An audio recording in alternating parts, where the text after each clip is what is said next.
jokes on it, and it's also got intrigue and murder and mystery to it, and it's definitely keeps you guessing and all sorts of stuff, and it's freakish and interesting, and I don't know how it would hold up now, given the benefit of, like, what was it, a bazillion years since it happened, but, like, I remember binge watching it when it came out in England, because it came out in England a few years after it came out in America, and I remember, like, I can't remember what grade, middle school, I guess, watching it and being like, that's wow. That's something. It was the first time I got hooked in by something that was episodic that made me keep coming back week after week. So I'm stoked to see it. I'd have to rewatch everything that's on Netflix or something to catch myself up, because I really can't remember. It wasn't that memorable in terms of how it ended, and there were so many plot twists and deviations. I think you'd have to, like, really catch up on what happened to make any kind of, like, continuing story make sense whatsoever. And then there was a movie partway through. If you're a real nerd, you know that there was a movie made afterwards called Twin Peaks Fire Walk with Me, and I never saw it. So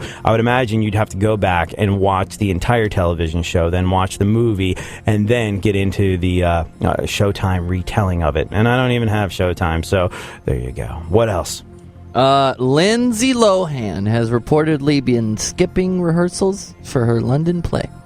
Yeah. Well, I'm sorry, but that's what that stupid director gets for foolishly scheduling rehearsals right in the middle of a happy hour. What were you thinking? Apparently, she, like, tanked it, too. Like, the performances have been going awful, just awful. So, and, yeah, when things go awful, you go, ooh, we got to get in there and tune things up and make sure that doesn't happen again. And she's been skipping out on rehearsals. I guess she was like, oh, another failure. Got to figure out what I'm going to do next. A woman named Isis Martinez wants the media to stop using the word ISIS to describe the terrorist group we're combating in the Middle East. It's kind of understandable. We'll get into the whys and wherefore shortly, plus the black baby born to the lesbian that ordered the white sperm at the sperm bank. Go ahead, favorite the show, and enjoy AD on the go. iHeartRadio presents AD. Not only can you favorite the show on iHeartRadio, we are up on iTunes now. Every single edition of the show, or most of them, I think, are now available for glorious loss-free. Is it loss-free? Is it waves or MP3s? I don't know. You can download them. It'll be awesome for you if you're an iTunes user. I'm really excited to be on I don't know why. I just I feel that much more legit now that we're on iTunes, Funkhouser, don't you? Yeah, iTunes. I mean, you know, we're of the Apple now. Yeah. I don't know how I feel about that. Are you a Mac guy? Are you an iPhone guy? I am an iPhone guy. I'm not a Mac guy. I'm a PC guy, and I don't know. I don't fall into the hype. Yeah. I just like phones I can touch.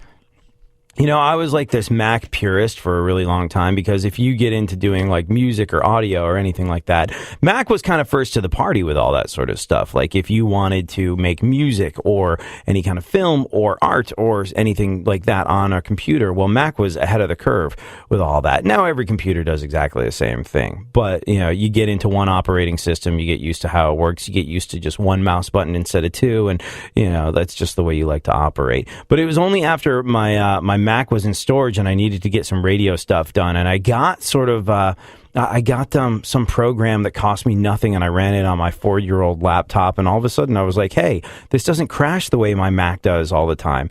And I called a buddy of mine that maintains Macs, and I was like, why is this doing that? Like, is there something wrong with my system in my Mac? He's like, no, just PCs use CPU in a different way. And I was like, so PCs use CPU in a different way that causes my program not to crash and lock up all the time. He's like, yeah, basically, it sort of processes it in a different way, but Macs are better.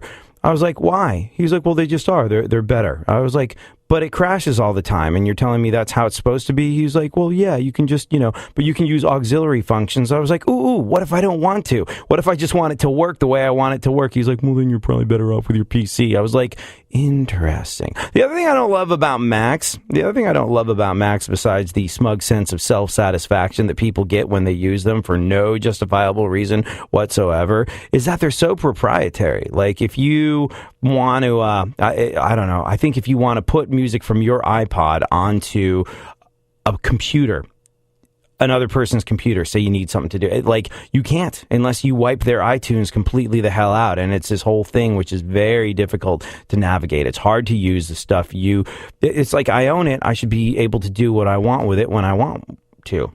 And you can't, which is why we're not only up on iTunes, we're also up on iHeartRadio, we're also up on Spreaker, we're also up on Stitcher, we're on YouTube, and we're on SoundCloud. So wherever the hell you want to get the AD show, you can listen to the dulcet tones of me and Funkhouser any which way you want. Because I understand, people are purists. You get used to one thing and you want to stay on that. So we try and give you absolutely everything.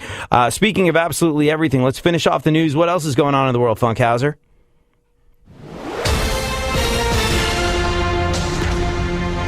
I like the bed.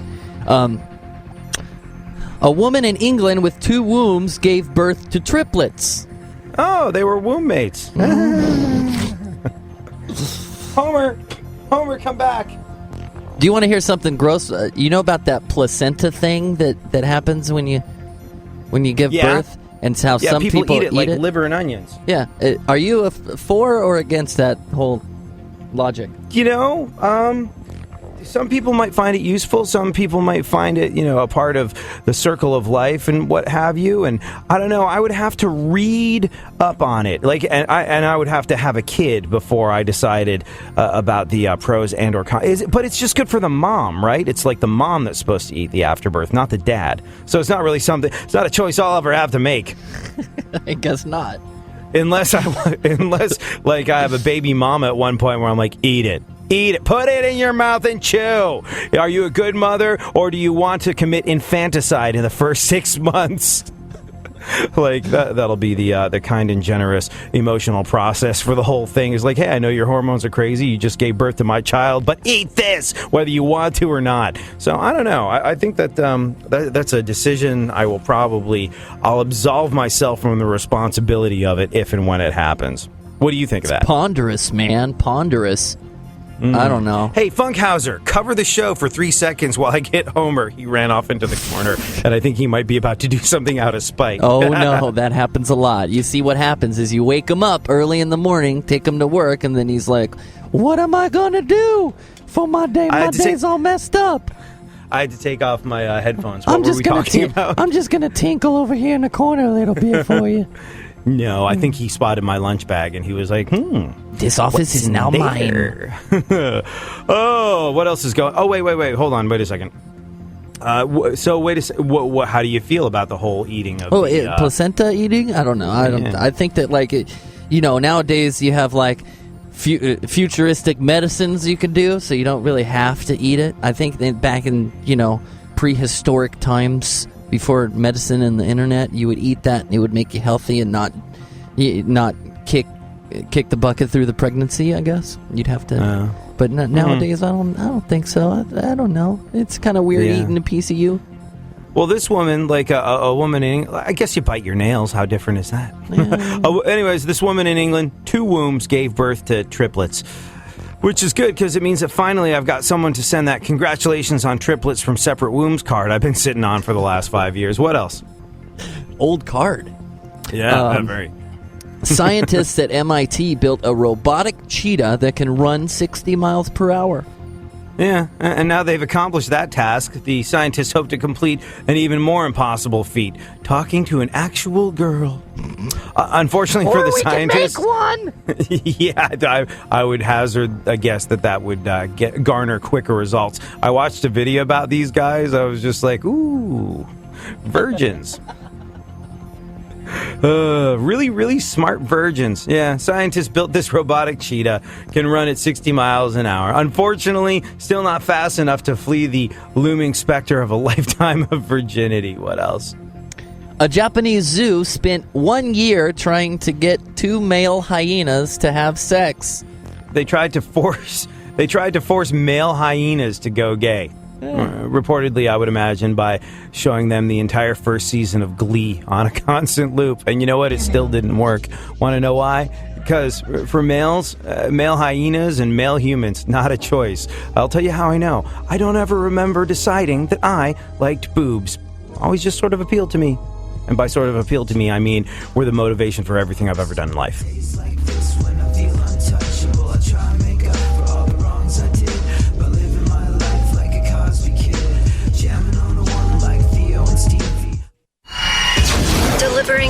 fascinating subjects, interesting talk, and boobs and fart jokes. AD on iHeartRadio.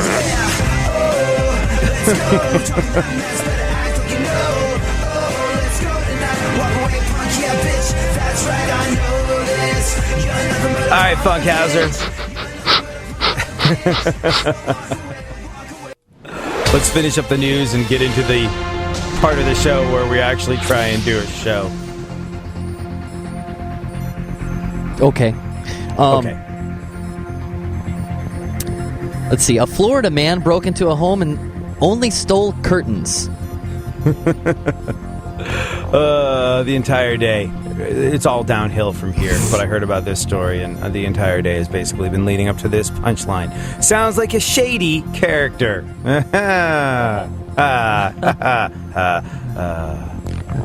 Oh, wait a second. Do the thing about the yes. Do the thing about the woman who wants to change the name, or who wants the woman named. This is a loaded one because like ISIS. That's a name that was stolen from a cartoon character, and it was. I think ISIS was also an Egyptian goddess or something like that. And a shopping mall in Florida.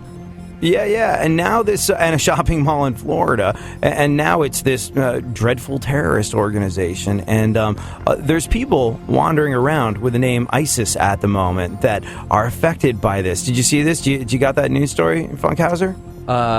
ISIS Martinez?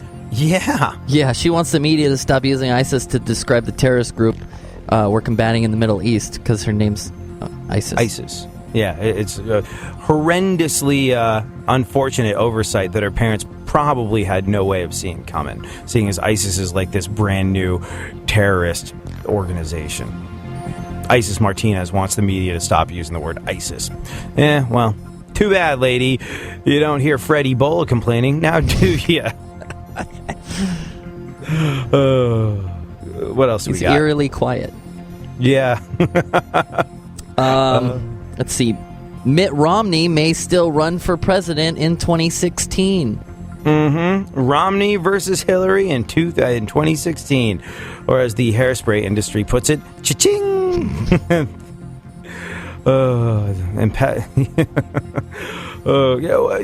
you vote in the last election? Yeah. Oh, wait. I'm not gonna... No. Yeah. I was working. I was just so indifferent to the entire process. I was like, Obama's first term, screaming disappointment to me and a lot of people I know. I didn't even vote for him the first time around, but I was just like, I kind of had hopes, I kind of felt like, all right, he wants to do some stuff. And by the way, if you're a new listener to the show, you should know this. We are political occasionally. I can't speak for a Funkhouser, but here's my deal. I point out idiocy wherever it exists, which is pretty much the entirety of the political system. And I also find the fact that there's multiple parties around an absolute joke. It really makes no sense whatsoever for people to define themselves behind a Republican or a Democrat party. I was a Republican for a long time, and then I was like, you know what? This bunch of chuckleheads... I can't get with the vast majority of the things that they're doing, so I'm going to have to call myself a conservative independent. And then people were like, oh, you sound like a libertarian. I was like, what's a libertarian? And they're like, small government, wants to pay less taxes, likes to be in charge of their own life. I was like, yeah, I do sound like a libertarian. And this is when the term was being bandied around without being defined. And then I realized being a libertarian meant lots of other libertarians walking up to you and being like, want to go smoke some weed and look at my collection of AR-15s that I'm hoarding until it's time for us as people to rise up and form our own militia. And I was like, I think I'm going to pass. So right now, I'm in the me party. I live in an impenetrable bubble of doing what I believe is right. I know it's right, too, because I know the direction in which my moral compass points, and I don't limit myself to a knee-jerk reaction where I feel compelled to throw my vote in behind someone because I'm registered a certain way. What if that person turns out to be an idiot? Yeah. Here's the thing. I didn't necessarily think Obama was an idiot when he first got elected, and I was pretty indifferent in that election. But I did have kind of sort of some high hopes.